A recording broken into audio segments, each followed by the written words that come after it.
I know this sounds impossible, but 24-year-old Maya Ellis left her husband's estate meeting with one thing to her name. Not the house, not the savings, not the car he had promised to fix. Just a rusted key to an abandoned movie theater the county had appraised at $4. Her in-laws laughed when the lawyer said it out loud. $4. Maya didn't laugh. She was too tired for that. Her husband, Jonah Mercer, had been dead for 6 months, and every day since the funeral had felt like standing in a room where everyone knew the ending except her. But what none of them knew was this. Behind row 9 of that forgotten theater, inside a cracked wooden wall panel nobody had touched in 30 years, Jonah had hidden an envelope with Maya's name on it. And inside that envelope was the reason his family never wanted her to step inside the Starlight Theater. Before the key, before the projection room, before Jonah's mother stopped smiling, there was the story the Mercer family told everyone. Maya had married up. That was how they said it without saying it. She was a nurse's aide from a rented duplex on the south side of town. Jonah was a Mercer, and in Ashford, that name opened doors before anyone even knocked. His mother, Celeste Mercer, owned half the downtown buildings through trusts with names nobody could remember. His older brother, Preston, ran the family's development company and wore suits even to breakfast. Maya never fit at their table. She tried at first. She really did. She wore the dresses Celeste bought her, even though the tags made her feel like a child being corrected. She learned which fork to use. She learned not to mention coupons, overtime shifts, or the way her father had disappeared when she was 9. Jonah saw it. He always saw it. One night after dinner, when Celeste had corrected Maya's pronunciation of a wine she didn't even want to drink, Jonah drove them home in silence. Then he pulled into an empty parking lot, turned off the engine, and said, "Look, you do not have to become smaller to fit into my family." Maya looked out the window because she didn't want him to see her cry. He took her hand. "I'm serious," he said. "If they ever make you feel like you don't belong beside me, that's their shame, not yours." That was Jonah. Quiet, gentle, stubborn in ways that didn't look like stubbornness until much later. He worked as a history teacher at the high school, which embarrassed the Mercers more than if he'd failed at something. He loved old buildings, old signs, old theaters, old things people called useless because they didn't know how to listen. The Starlight Theater was his favorite. It sat at the end of Marlowe Street, boarded up, sunken marquee rusting above the sidewalk, ticket booth glass cracked in a spiderweb pattern. The city had closed it in 1994 after a roof leak ruined the balcony. Developers wanted the lot, but nobody wanted the building. Except Jonah. He used to take Maya there on Sunday afternoons and stand across the street with coffee in his hand. One day, he'd say, "That place is going to breathe again." Maya would laugh softly. "You say that like it's a patient." "It is," he said, "just an old one." Then, 6 months after their second anniversary, Jonah collapsed in his classroom during a faculty meeting. A hidden heart condition, the doctor said. No warning, no goodbye. Just a phone call Maya didn't understand at first, because grief has a way of making language sound underwater. Celeste took over everything after the funeral. The calls, the paperwork, the bank accounts. The house Jonah and Maya rented from a Mercer-owned company. At first, Maya let her.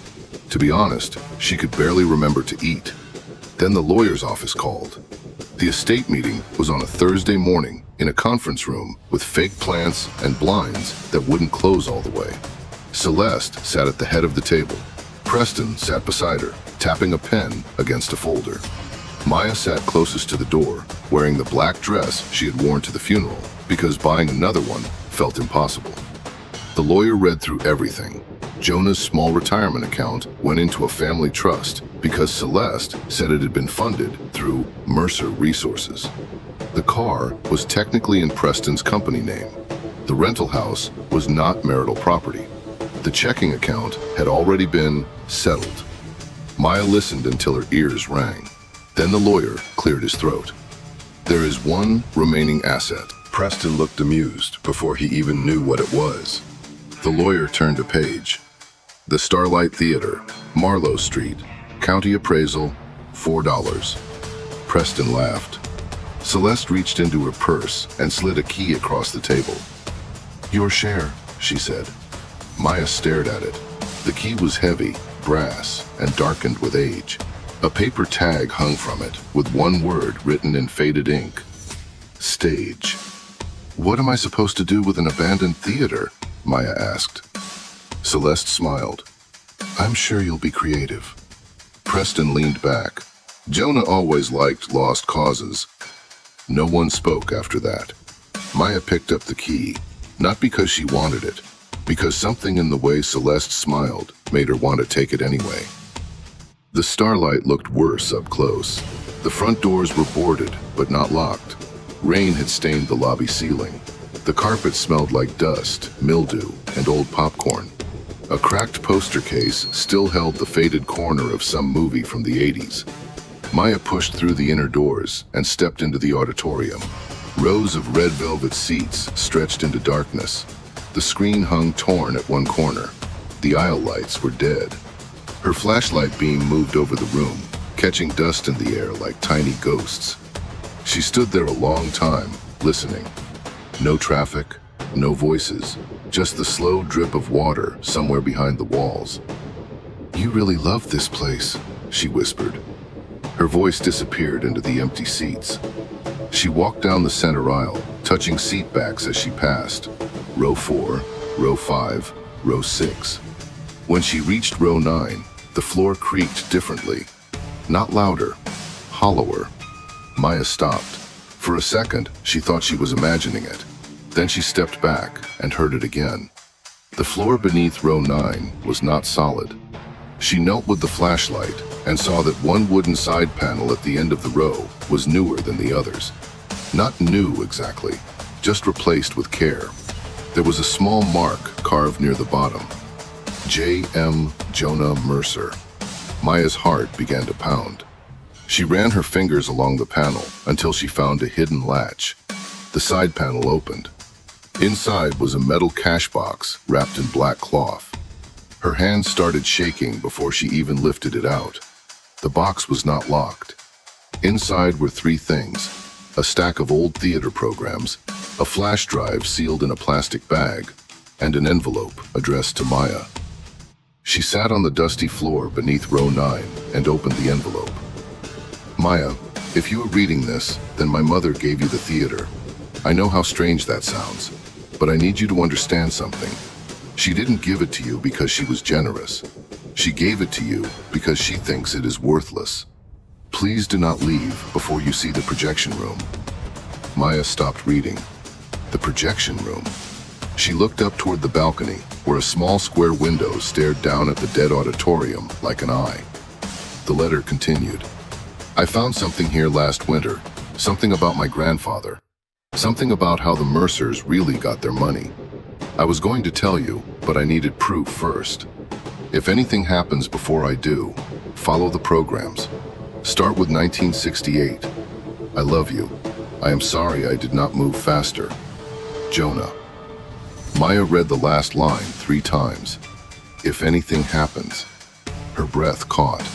The rational part of her knew Jonah had died of a heart condition, but the rest of her, the part sitting alone in a dead theater with her husband's secret box, felt something colder. Not fear exactly. Recognition. Like she had just walked into the middle of a conversation that had been waiting for her. The theater programs were brittle with age. Most were ordinary. Musicals, local talent nights, movie premieres. Then she found 1968. The program cover showed a woman standing under the Starlight marquee in a sequin dress, smiling into a microphone. Her name was Clara Bell. Below it, in smaller letters, owner and artistic director. Maya frowned. Clara Bell, not Mercer. She went through the next program, 1969. Clara Bell Presents. 1970, a benefit for Ashford families, hosted by Clara Bell. Then 1971 changed. The Starlight Theater Company, managed by Raymond Mercer, Jonah's grandfather. Clara Bell's name disappeared. Maya climbed the balcony stairs slowly. Every step complained under her weight, but the rail held. At the top, a narrow door led into the projection room. The stage key fit. Inside, the air smelled dry and metallic. 2 old projectors sat under canvas covers. Film cans lined the shelves. A desk stood against the wall, with one drawer slightly open. Maya found a laptop under the desk, old but not ancient. Jonah's laptop. He must have brought it here and left it. The battery was dead, but a charger sat wrapped beside it, like he had planned for someone to use it. Maya drove to a gas station, bought the cheapest extension cord they had, and came back before sunset. There was one working outlet in the lobby, somehow still alive after all those years. The laptop took 9 minutes to turn on. Maya sat on the auditorium floor, watching the screen glow in the dark. There was one folder on the desktop. Stay with this. She opened it, scanned deeds, photographs, bank records, audio files, and a video Jonah had recorded. Maya clicked it. Jonah appeared on the screen, sitting in the projection room, tired but alive. "Okay," he said. "If Maya is watching this, it means I did not get the chance to explain it properly. And Maya, I'm sorry. I really thought I had more time." Maya pressed both hands to her mouth. Jonah looked down, then back at the camera. The Starlight Theater did not belong to my family. It belonged to Clara Bell. She was a singer, a businesswoman, and one of the only women in Ashford who owned property under her own name in the 60s. He swallowed. My grandfather, Raymond Mercer, was her accountant. Maya looked at the programs spread around her. Jonah continued. In 1970, Clara disappeared from public life. The story was that she sold the theater to Raymond and left town. That's the version my family still tells. But I found the original deed. She never sold it. Her signature was forged. Maya's skin went cold. The theater was stolen, Jonah said, and everything the Mercers built downtown started with this building. A sound came from the lobby. Maya froze. The laptop screen lit her hands, the programs, the dust. Then Celeste's voice echoed through the auditorium. "Maya?" Maya closed the laptop. Celeste stood at the back of the theater with Preston beside her. They had flashlights, and they did not look surprised to see the box. "I wondered how long it would take you," Celeste said. Maya stood slowly. "You knew." Celeste walked down the aisle. "I knew Jonah had become sentimental about an old building." "No," Maya said. "You knew what he found." Preston stepped closer. "Look, you're emotional. Let's not turn this into something ugly." Maya laughed once, and it came out broken. "Ugly? You gave me this place because you thought I'd be too poor to check the walls." Celeste's face tightened. "You have no idea what you're playing with. I know the theater belonged to Clara Bell." For the first time, Celeste stopped moving. Preston looked at his mother. That was how Maya knew it was true. Celeste lowered her voice. "Listen, families inherit complicated things. You think every dollar in this country is clean?" Maya stared at her. "My husband found proof." "Your husband found old paper and made it into a fantasy. He recorded a video." Celeste's expression changed. Not much, but enough. Preston said, "Give us the laptop." Maya stepped back. "No." "Maya," Celeste said, softer now, almost kind. "You are alone. You have no money, no house, no legal team. Do you really want to spend the next 5 years fighting a family that can bury you in paperwork?" Maya held the laptop against her chest. "I didn't want revenge," she said. "I just wanted to know why Jonah cared so much about this place." Her voice shook. "And now I do." She walked out the side door before either of them could block her. The next morning, Maya took the laptop, the programs, and the flash drive to the County Historical Society. An archivist named Grace Noland listened without interrupting. Then she opened the scanned deed and went very still. "Do you know who Clara Bell was?" Grace asked. "A singer?" Maya said. Grace shook her head. "Clara Bell funded half the civil arts programs in this town before the Mercers ever put their name on a building. My grandmother used to talk about her. Then one day, She vanished from every newspaper, like someone cut her out with scissors. For 3 weeks, they dug. Newspaper archives, property records, old tax filings, audio recordings Jonah had found from town council meetings. Then Grace found the final piece, a notarized affidavit from 1974, hidden in a misfiled court archive. Clara Bell had tried to sue Raymond Mercer. The case had disappeared after the judge retired. Attached to the affidavit was a statement from Clara.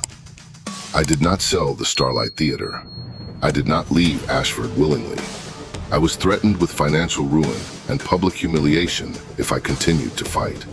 If this document survives me, let it be known that Raymond Mercer stole my theater and my name from the door. Maya cried when she read it, not because Clara was family, she wasn't, but because Maya understood what it meant to have powerful people decide your voice was inconvenient. The story broke on a Sunday, not through a press conference. Grace gave the documents to a local reporter who had grown up hearing rumors about Clara Bell. By Monday, the headline was everywhere in Ashford. Forgotten theater owner erased from town history. By Wednesday, Celeste's development company paused a major downtown project. By Friday, the Mercer Foundation quietly removed Raymond Mercer's portrait from its lobby. Celeste called Maya 17 times. Maya did not answer.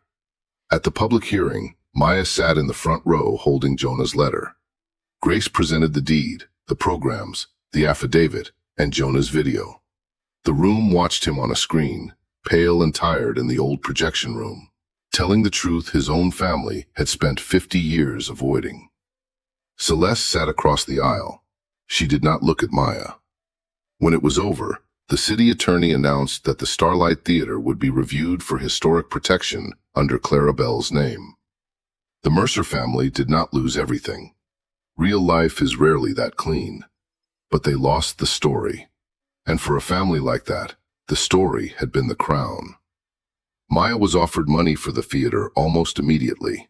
Developers, collectors, a streaming company that wanted to turn it into a true crime set. She said no to all of them. With help from Grace, volunteers, former students of Jonah's, and people who remembered Clara Bell, Maya reopened the lobby first. Not as a cinema, not yet. As a community archive and small performance space. They called it the Bell Room. The first event was held under temporary lights, with folding chairs and a borrowed microphone. On the wall behind the stage hung 2 framed photographs. Clara Bell beneath the old marquee, and Jonah Mercer in the projection room, smiling at something off camera. Maya stood on the stage where Clara had once stood and looked out at the room. Rows of people. Some curious, some ashamed, some too young to understand why an old building could make adults cry.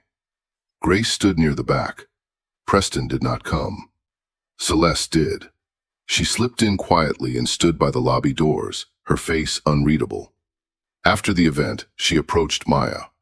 For a second, Maya expected another threat. Instead, Celeste looked at Clara Bell's photograph and said, "My father told me she was difficult." Maya waited. Celeste swallowed. I never asked what that meant.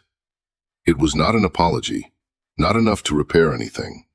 But it was the first honest sentence Maya had ever heard her say. Maya nodded once. Then she walked away. A year later, the Starlight still smelled faintly like dust and old velvet. The roof no longer leaked. The lobby lights worked. Row 9 had been repaired, but the hidden panel remained. Maya kept Jonah's envelope inside it, not because it needed hiding anymore, because some places deserve to remember how the truth first entered the room. On the anniversary of the theater's reopening, Maya sat alone in the projection room after everyone had gone. The auditorium below was dark. The screen glowed softly from the emergency lights. She played Jonah's video one more time. His face appeared. "Stay with this," he said from the past. "Please." Maya smiled through tears. "I did," she whispered. Outside, the restored marquee hummed against the night. For the first time in decades, it carried Clara Bell's name. Not Raymond Mercer's, not the foundations, not the family that took it. Hers. Maya had entered that theater because her in-laws believed $4 was all she deserved. But behind row 9, Jonah had left her something worth more than money. Proof, purpose, and the one thing no powerful family could keep forever. The truth. Maya didn't become rich because she inherited a forgotten theater. She became free because the place they called worthless finally told the truth.